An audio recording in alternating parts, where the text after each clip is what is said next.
Rabino, só uma coisa, pode avisar no grupo.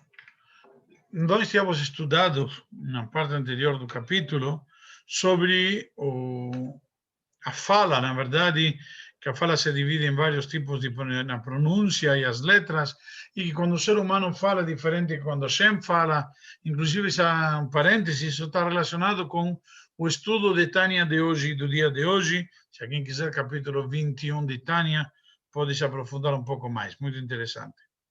Então, continuamos hoje o shiur dizendo assim, וככה ממש על דרך משל, assim também, como por exemplo, המבדיל הבדלות לאין קץ, aquele que faz distinções entre um conceito e outro, ou seja, na verdade, a virtude, a característica que tem ser humano, que se bem é uma neshama, não deixa de ser um pouco um ser criado, assim também, na alma da pessoa, que está no nível, perdão, como diz, Berishmat Adam, Shei Bechiran Nefesh Elokid Mitochen Afach, que está no nível de que é de uma alma divina que veio da essência de Hashem, como falamos, quando Hashem assoprou a alma dentro das narinas da pessoa, então naquele momento que ele assoprou a alma dentro das narinas, isso veio de quem? Isso surgiu, veio, se originou na própria essência da Kadosh Baruch Hu. Certo? Então veio dele. Então é diferente com aquilo que nós estamos falando que é falar. Então, e ela, contudo, dentro da alma, Yesh ba bechinat sechel hane'elam, tem um pouco do que seria o intelecto oculto, que é um nível muito elevado de Hashem, que é merumaz beot yud, que isso está insinuado na letra yud. Nós tínhamos falado que o nome de Yud Kei Vav Kei, o tetragrama, o nome de Deus de 4 letras, tinha dividido na primeira parte Yud Kei e Vav Kei, a segunda, sendo a primeira Rei era a letra superior, a segunda Rei a inferior, e contudo a letra Yud, ela faz alusão àquela essência, aquele ponto básico de Hashem. E da mesma maneira que a letra Yud, ela não tem, nós tínhamos visto que ela era quê? Se lembram, vimos uns 2, 3 aulas atrás, a letra Yud não tinha expansão, era como um ponto.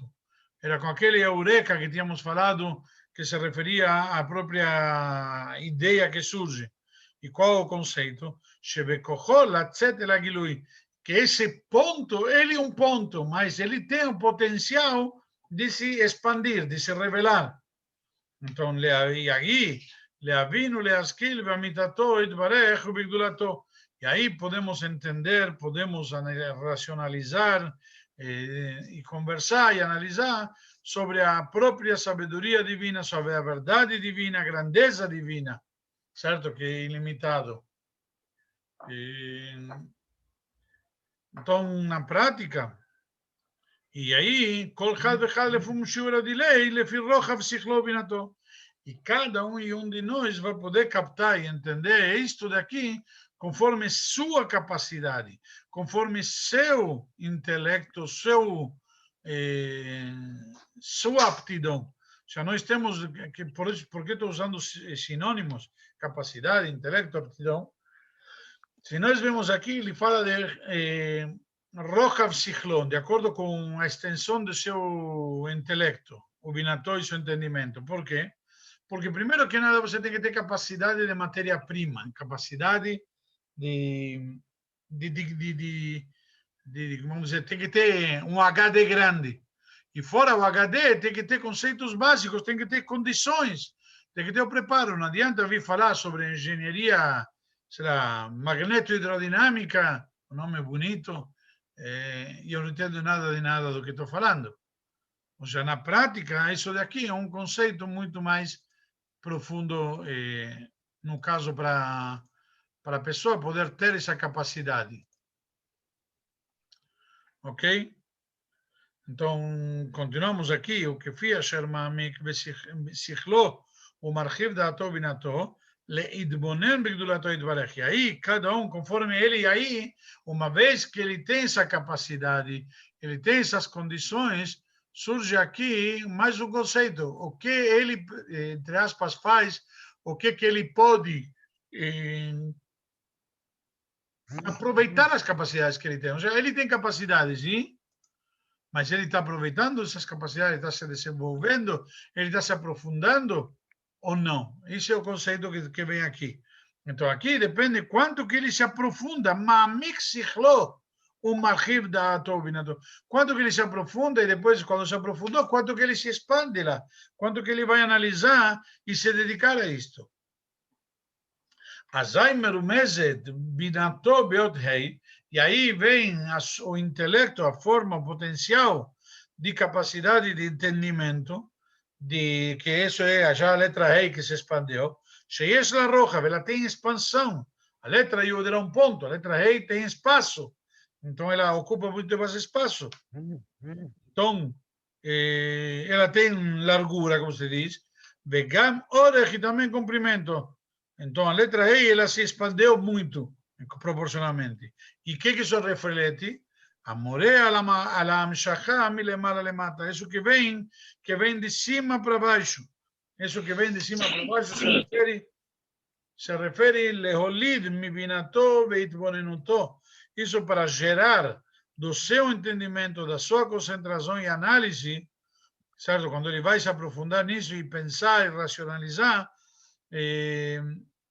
então aí ele vai dizer Bigdulat Hashem, Ahavat Hashem, Bigdulat Hashem, Ahavá veirá bedototei. Quando ele vai analisar a grandeza de Hashem, o amor e temor e todos os seus derivados, simplesmente como isso vai produzir, como vai evoluir e vai se desenvolver. Tanto no seu intelecto quanto no seu coração. Ou seja, isso vai trazer que a pessoa possa refletir e possa sentir. E nós vemos aqui que, inclusive, a gente pode gerar sentimentos, a gente pode produzir sentimentos, simplesmente o que precisa para isso é o quê? Se dedicar a isso, investir e se aprofundar. E uma vez, mas para isso temos que ter um pouco de, vamos dizer, matéria-prima e, a mais disto, nos aprofundar com isso. E uma vez que desenvolvimos e evoluímos e despertamos tanto no conceito espiritual, racional, quanto no conceito emocional, nos ambos âmbitos, e aí isso se expressa e se revela no seu coração. Ou seja, quando isso finalmente ele sente e ele coloca esse sentimento. Não adianta dizer eu gosto. E eu gosto de morango, então vou querer comer morango. Eu gosto de churrasco, vou querer comer churrasco. Esse sentimento tem que ser expressado, tem que ser vivenciado. Não adianta, senão.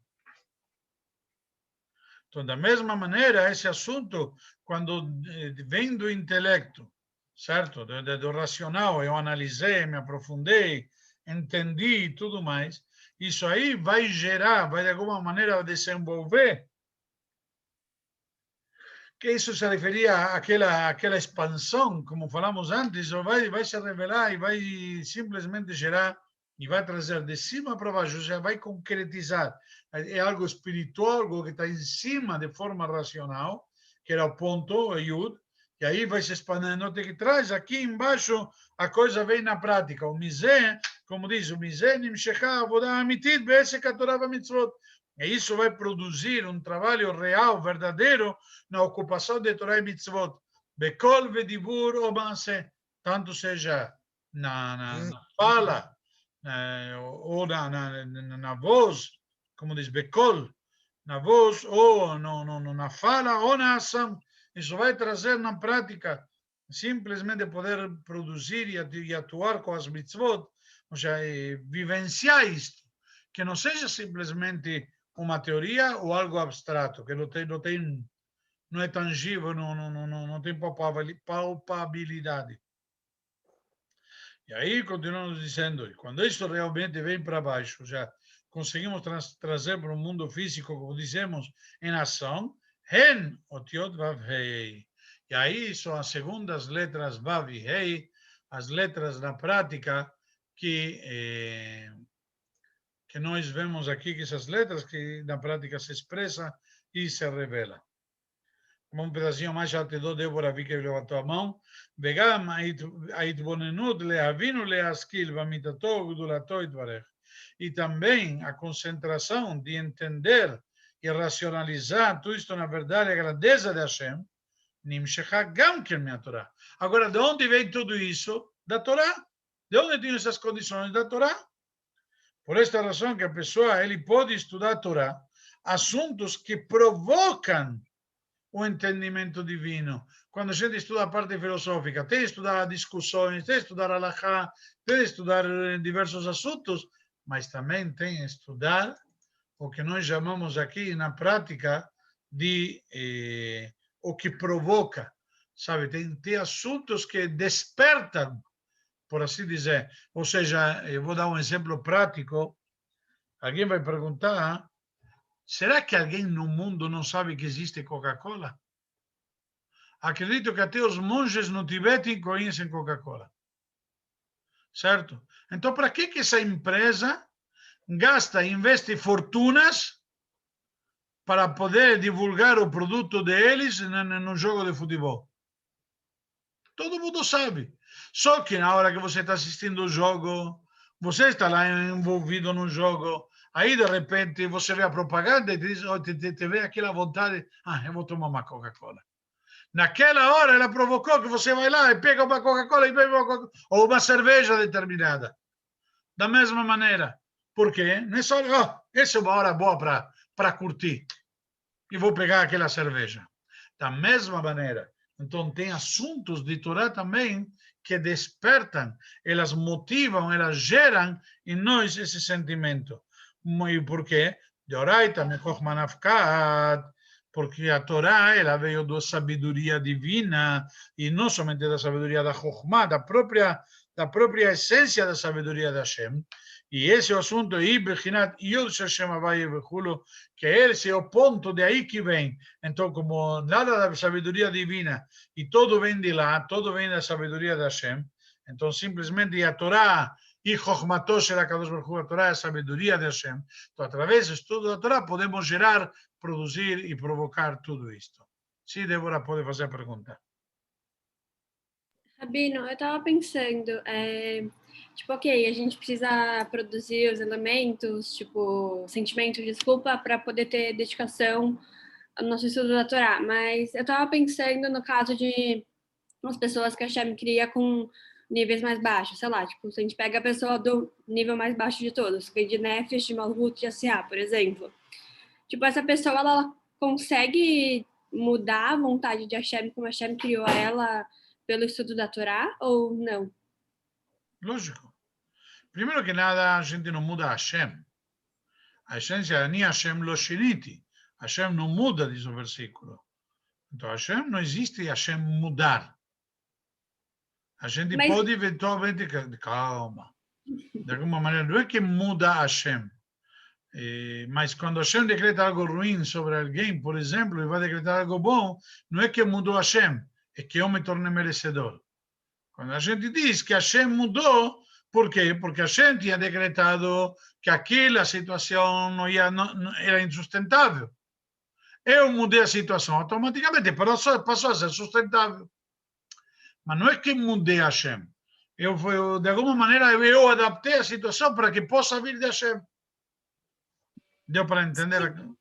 Sim, mas não sei, ainda não me convenceu, porque eu penso, tipo, muito tem, sei lá, nesses níveis de pessoas e tem níveis que a Hashem assim criou, porque assim ele queria. Então, a pessoa meio que, tipo... Isso não tem dúvida nenhuma. Mas todas essas pessoas, a gente pretende que cada um faça o que pode conforme sua capacidade. Hashem não te pede para você ser Miriam, a irmã de Moshe, a grande profetisa. Hashem não te pediu para você ser... Você se chama Débora, mas não te pediu para ser Débora, aquela famosa juíza do povo de Israel, que ela liderou o povo de Israel. Hashem te pede para você ser Débora. A melhor Débora que você pode ser. Mas não outra Débora. E não é para você ser Moshe Rabbeinu. Mas eu tô a fim de ser Moshe Rabbeinu. Olha, no manicômio tem um monte de Moshe, um monte de Napoleão, e um monte de sei lá o quê. Obrigada. Ou seja, na prática, não é que eu acho que você colocou como que tem categorias, níveis diferentes, o mais elevado e o mais baixo. A grandeza é que para todos é igual. Cada um tem seu e etc. Você tem o teu e eu tenho o meu. E o Marcelo tem o dele, o Marcos tem o dele, o Abraão tem o dele, a Hanagui tem... Cada um tem o seu e etc. A Hashem não te pede para lidar com o etc. do outro. É muito fácil. Com o etc. do outro, todos conseguimos lidar.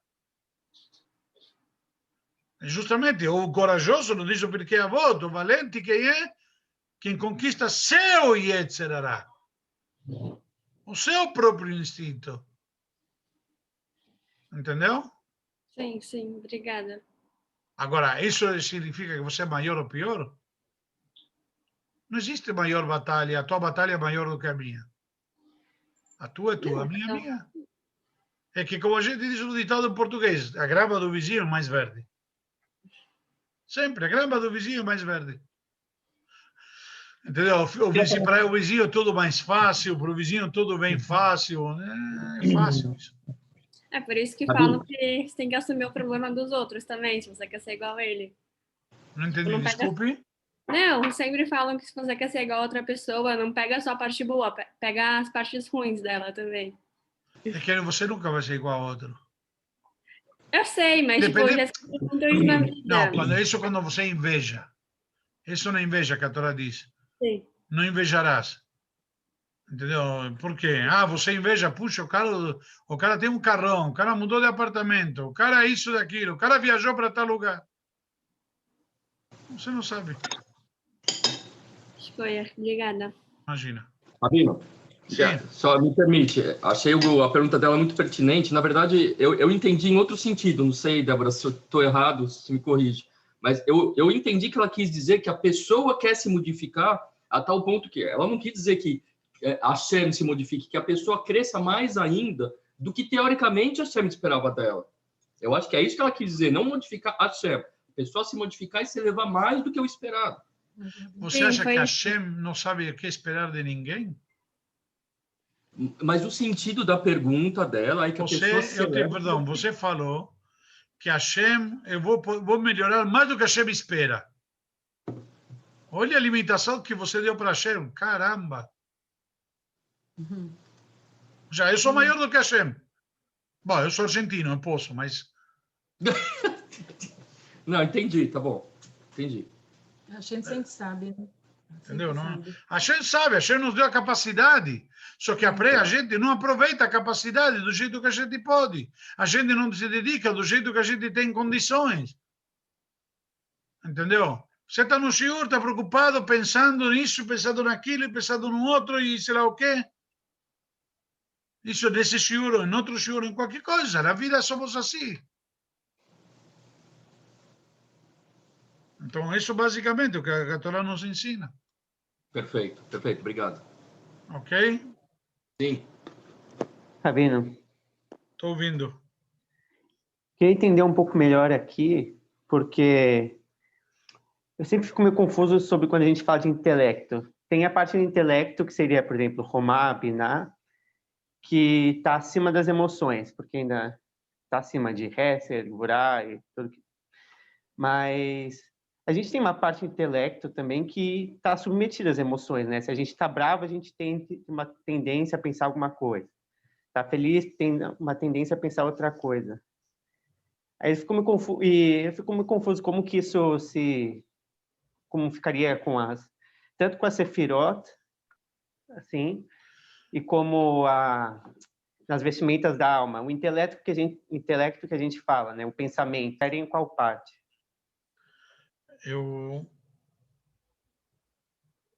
Na prática, acho que o conceito